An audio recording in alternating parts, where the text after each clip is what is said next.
আল্লাহ তাআলা তার সর্বোত্তম সৃষ্টি হচ্ছে মানুষ। আর সেই মানুষকে সৃষ্টি করেছেন আর মানুষের সুযোগ সুবিধার জন্য আল্লাহ তাআলা এত সুন্দর প্রকৃতি সৃষ্টি করেছেন। আর এই প্রকৃতি থেকে আমরা যা কিছু পাই কোনো কিছু ফেলনা জিনিস নয়। এটা একটা গাছ থেকে একটা ডাল। এই ডালটা আসলে কিসের ডাল আমি নামটা বলতে পারতেছি না। কিন্তু আপনারা দেখেন এই ডালটারে প্রসেসিংয়ের মাধ্যমে, হ্যাঁ পরিশ্রম তো অবশ্যই আছে, সব কাজে পরিশ্রম থাকে।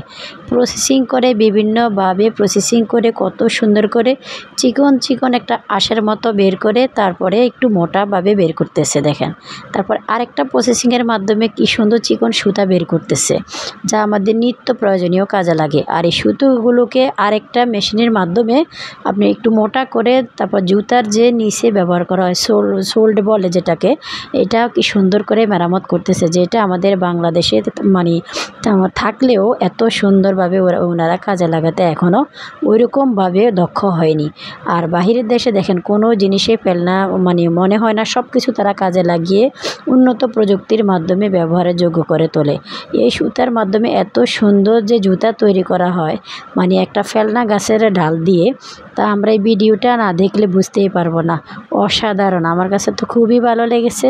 আর আমি জানতেও পেরেছি এত সুন্দর জিনিসটা কী দিয়ে তৈরি করা হয়। আর যদি আপনাদের ভিডিওটি ভালো লাগে অবশ্যই লাইক, কমেন্ট ও শেয়ার করে পাশে থাকবেন।